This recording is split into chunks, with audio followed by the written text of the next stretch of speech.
Perhaps the most iconic image of a winged woman in the world is the statue of the Greek goddess of victory, Nike, known as the Winged Victory of Samothrace. A masterpiece preserved in the Louvre Museum, it rises with breathtaking grandeur at the top of the Daru staircase, once the museum's main entrance.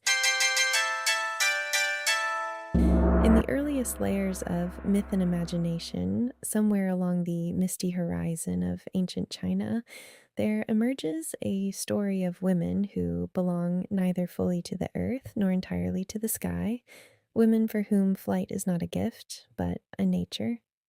It is said that the legendary Emperor Yao had two daughters, Nu Ying and E Huang. Both carried within them a secret unknown to ordinary humans, the ability to rise beyond the ground. At their father's request, they taught this art to the future emperor, Shun. He would come to use it not only as a means of escape, but as a visible sign of his divine nature, and by extension, his right to rule. This power of flight was not merely a skill, it was a transformation. It is believed that Shun achieved it by wearing garments that resembled birds, an image that echoes through later traditions in the feathered robes of Taoist mystics, in the legends of swan maidens, and in the bird-like attire of shamans in Northeast Asia. Yet these women are not only bearers of flight, they are bearers of destiny. In this early narrative, the flying women are deeply charged figures who bestow gifts upon male heroes: sovereignty, supernatural strength, even a touch of immortality. They arrive, they teach, they grant, and then often they depart, for these unions are never entirely earthly. These women move between forms, human and bird-like. In their human shape, they are vulnerable, capable of love, even of being captured. They may live for years beside a man, build a life, bear children, and yet something within them remains unsettled. Inevitably, a moment comes when they are called back to the sky, and when it does, they leave without return. Sometimes this departure is written into the bond itself. The celestial woman accepts a man, but sets a condition, a delicate taboo, one that sooner or later is broken, and in that very instant, when the unseen boundary is crossed, she is gone. No hesitation, no return. Within this tension lies their essence. They are life-giving, and yet they refuse to remain. They form bonds with humans, yet never belong to them. Like birds, they descend only briefly, building a nest upon the earth, only to vanish again, because their true home has always been elsewhere, in a realm the human eye can imagine but never reach. At the unseen threshold between earth and sky, where reality dissolves into the mist of myth, there exist women who are neither fully of the earth nor entirely of the heavens. Through their flight, they create a bridge between two worlds, a living image of freedom, of release, of transcendence. And yet, flight does not always mean freedom. Sometimes it is simply another form of escape, a flight from danger, from captivity, from a fate already written. As we see in the tales of swan maidens or fairy wives, these are women who have been trapped, and flight becomes their only way back to themselves. And still, not all of these women are free. Some, despite their power, exist in service to another order, like the Valkyries, the Apsaras, the Yoginis, and the Dakinis. Even witches in certain traditions take to the sky in search of a supernatural lover, the horned god or the devil. This pattern echoes even in the modern world. In the story of Wonder Woman, a figure of feminine strength, her heart is bound to a man, Steve Trevor, a pilot who draws her into an emotional attachment that is, in its own way, a form of captivity. From another perspective, Sigmund Freud viewed the experience of flying in dreams as an expression of unconscious sexual desire, a movement from repression toward release. But the myths tell a different story. For many flying women, swan maidens, fairies, even Brunhild, sexual union is not the height of power, but the beginning of its loss. It is often part of a process of domestication, the very moment when their ability to fly is taken from them. And yet, there are those who refuse this pattern: goddesses, dakinis, mystics, shamans, women who enter the physical and sexual world only when they choose to, not through compulsion, but through will. Redefining the female hero. These stories compel us to ask once again, what is a female hero? In classical traditions, the answer was simple. The female hero was the good girl, one who knew her place and moved within the structure of a patriarchal order, a passive maiden, a self sacrificing mother, an obedient wife. In the world of ancient Greece, a woman's highest form of heroism was often found not in life, but in death, a quiet death in seclusion, unseen. An example is Phaedra, who hangs herself, an act that, while echoing the beauty of the female body, also symbolizes the constraint that ultimately contains her. Male heroes, however, follow a different path. From Gilgamesh to Odysseus and Aeneas, they journey outward, cross boundaries, enter the unknown, and return. With knowledge, with victory, with greater power. But flying women are not like this. They do not wish to return. They leave, only to never come back. Because for them, return is another form of captivity. Three faces of the feminine. In the analysis of Arthurian myths by Maureen Fries, three types of women emerge. One, heroine, a woman who fulfills traditional roles. Two, heroic woman, a woman who moves beyond these roles, who steps into the unknown, breaks established order, and even assumes roles coded as masculine. Three, counter-heroine, powerful woman who exists outside accepted values, seductive, dangerous, and impossible to contain. A striking example is Morgan Le Fay, a fairy who can both save and destroy. She is the bad girl, not innocent, but aware, not obedient, but choosing, not the complement to the male hero, but a threat to him. A longing without end. These stories invite us to move beyond the simple binary of good girl and bad girl. Instead, they speak of something deeper: a woman's longing for freedom, a desire to escape, physical captivity, or the definitions imposed upon her.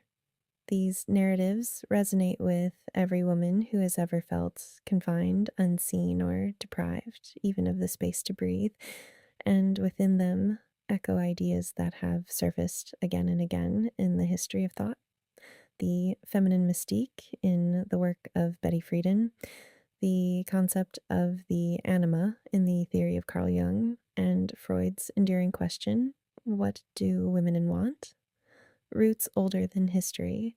Flying women are not a new phenomenon. They rise from prehistory, from a time when humans first sensed the profound distance between earth and sky.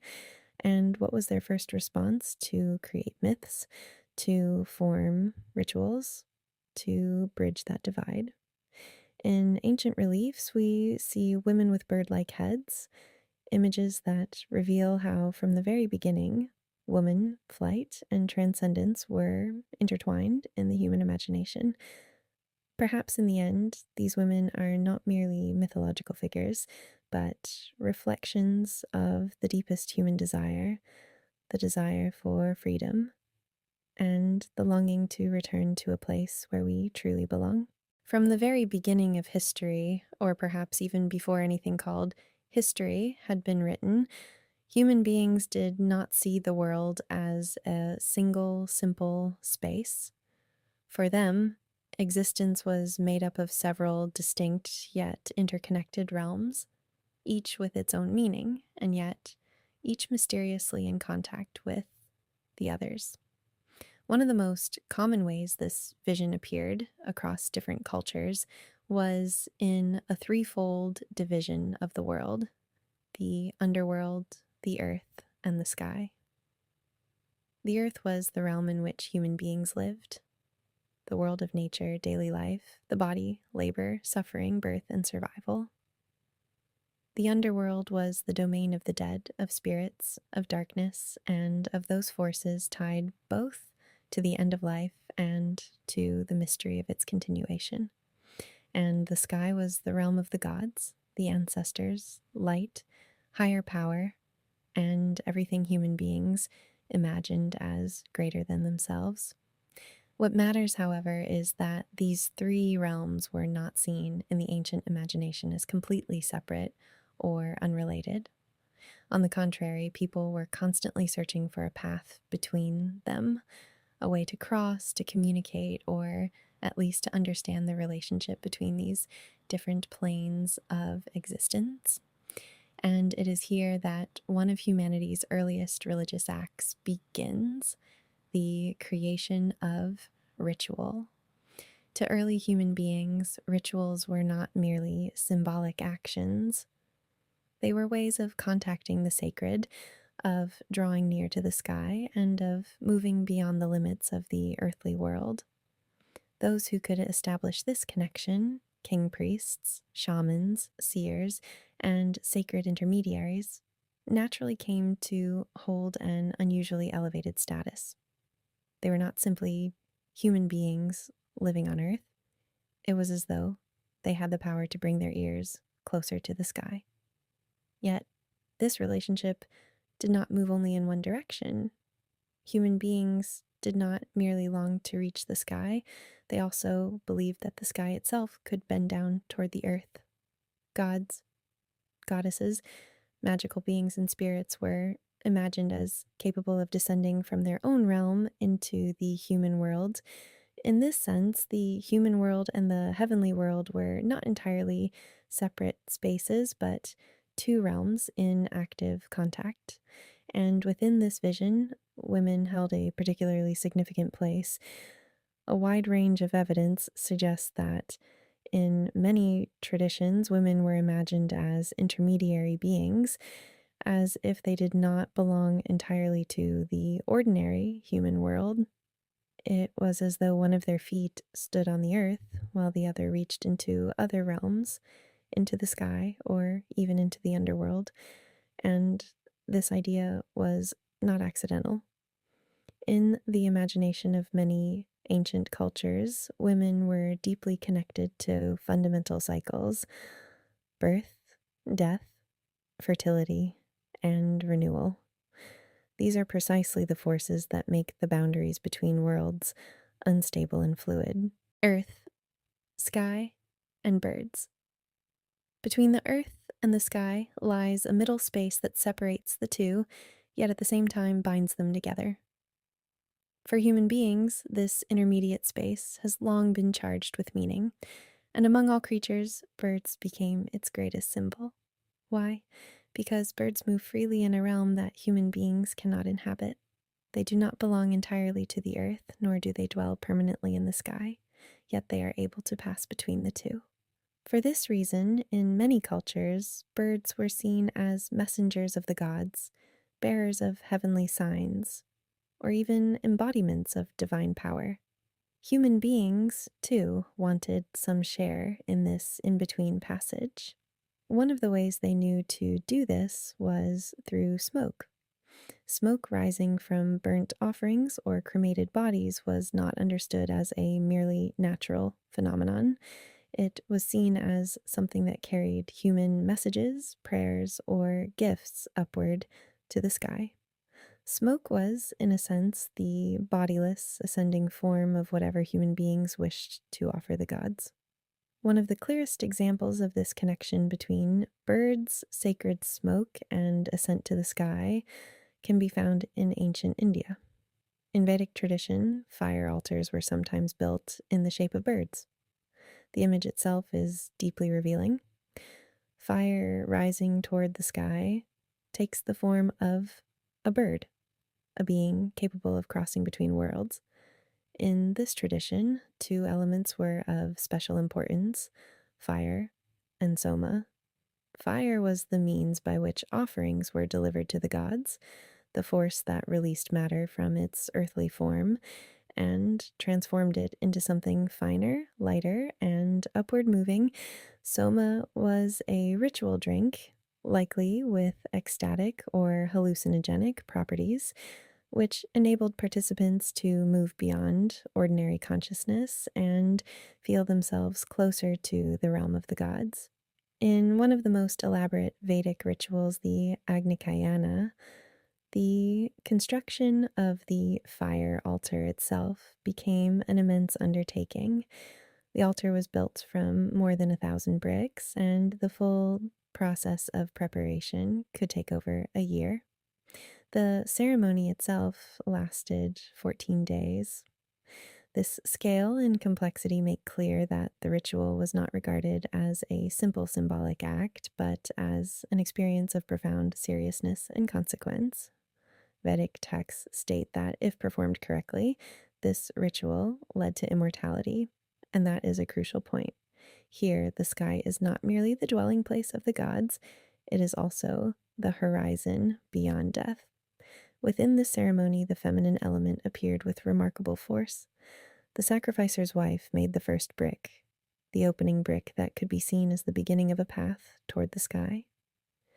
She also prepared the vessel in which the new fire would be kindled.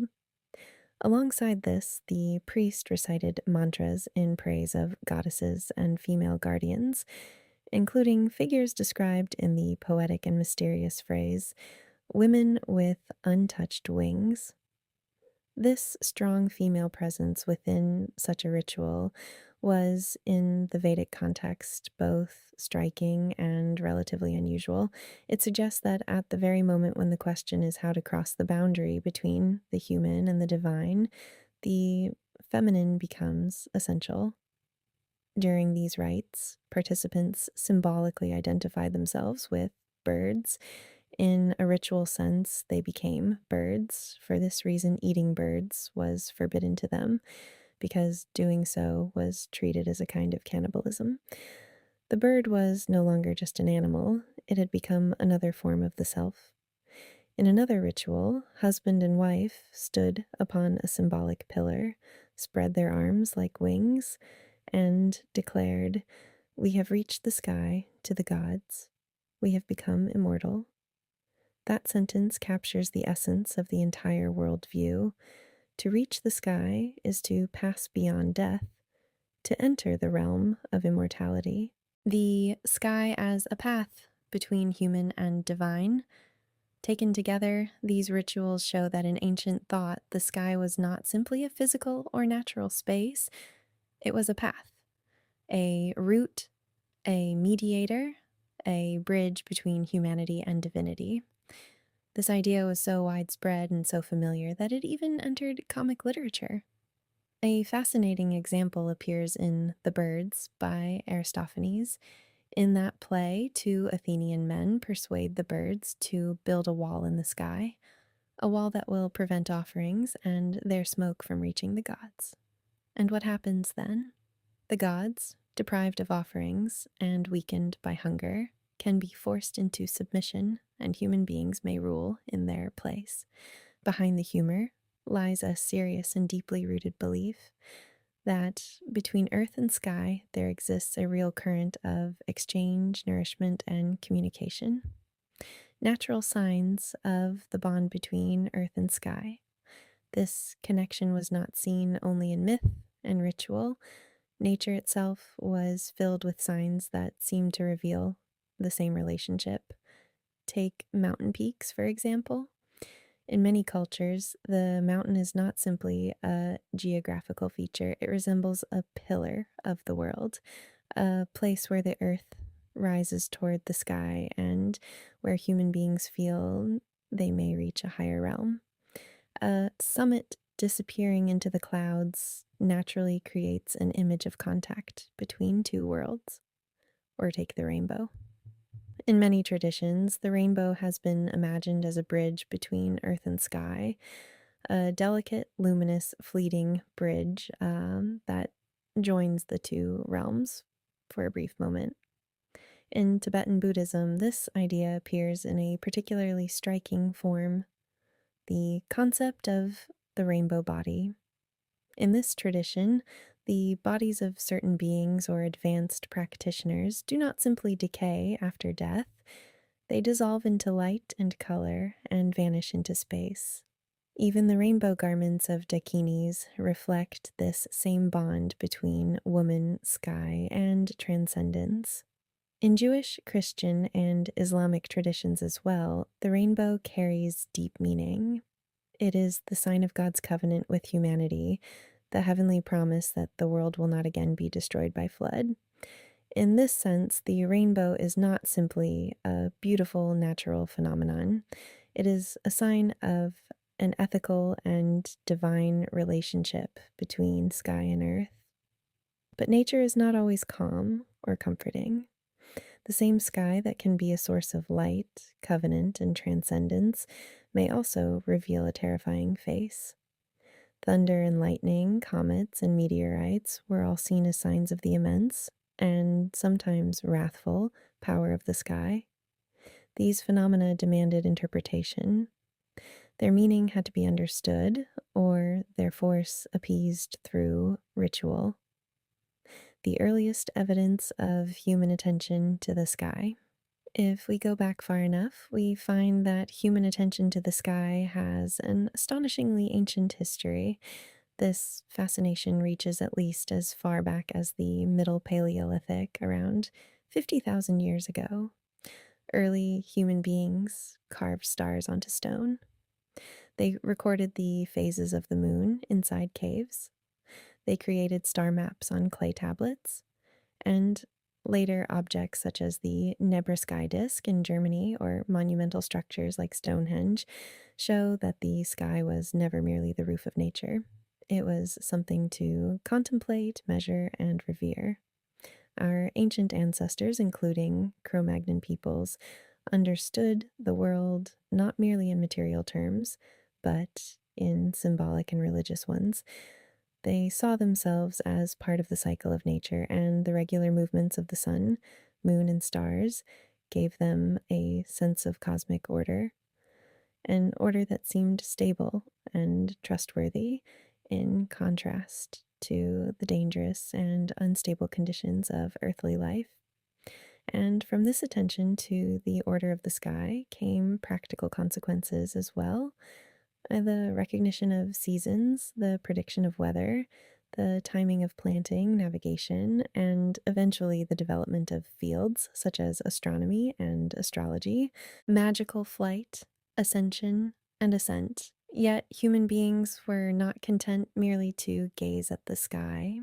Their longing to connect with it gradually became a longing to rise toward it, not only in imagination, but in religious, psychological, and symbolic experience. Different cultures developed different ways of experiencing this ascent through dreams, ecstatic states, climbing mountains or trees or ladders, spiritual disciplines, ascetic practices, and special rituals meant to suspend for a moment the boundary between earth and sky. And many different terms were used for such experiences: magical flight, transvection, bilocation, ascension, assumption, and even apotheosis. Each of these terms describes a different form of crossing beyond ordinary human limits. Sometimes a person does not rise by their own power, but is carried upward by another being, like the Valkyries or fairies who bear a human being or a soul away with them. Sometimes a person appears in two places at once, an experience found in certain magical or mythic traditions, including stories associated with Circe. And sometimes what we encounter is ascension or assumption, an event in which a person visibly leaves the earthly realm and enters a higher one.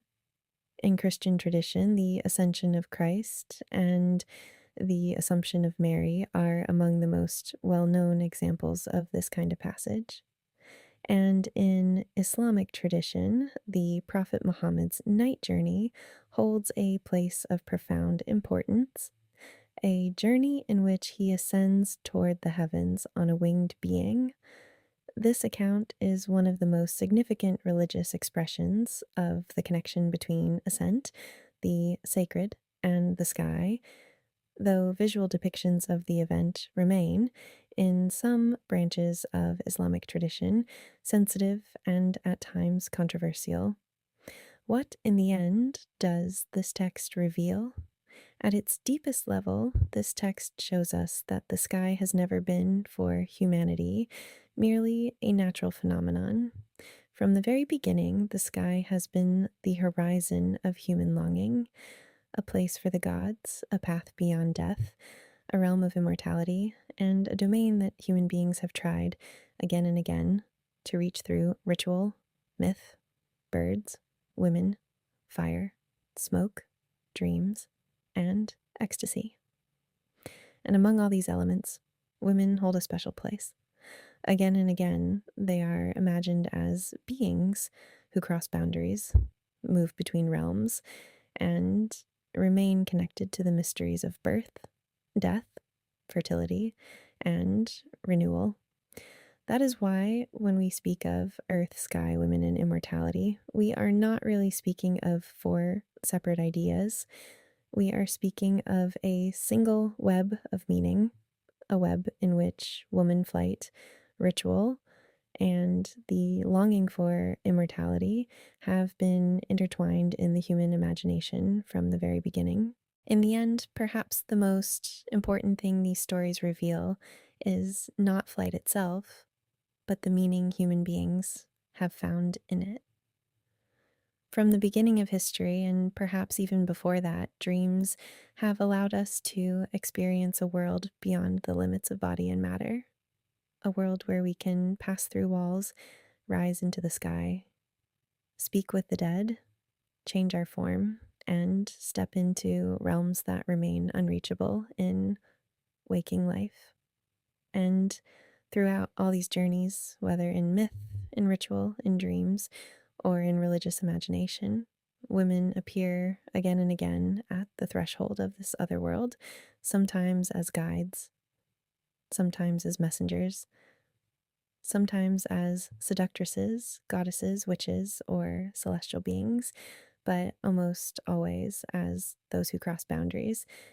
It is as if, from the very beginning, the human mind has seen woman as a being more closely tied than others to the edges of existence, to the boundary between life and death, between earth and sky, between body and spirit, between reality and dream. Perhaps this is why flying women are not merely strange figures from ancient stories. They are signs of something deeper, a human longing that is timeless, universal, and enduring, a longing to move beyond limitation, a longing to reach something greater, a longing to open a path between this world and another. And perhaps this is why the image still lingers with us. Because the winged woman, the flying woman, the woman who appears in dreams, in myth, or in the sky, is not merely a figure of fantasy. She is a reflection of one of humanity's oldest desires, the hope that the boundaries of our world are not entirely closed or impenetrable, that perhaps they can be crossed, that perhaps the sky is not as distant as we imagine, and that what we call myth may, in truth, be an ancient language for speaking about our deepest human desires. So, when we speak of flying women, we are not only speaking of myths, we are speaking of human dreams, of the desire for immortality, of the longing for freedom, and of an enduring hope that somewhere between earth and sky there is still a way to pass through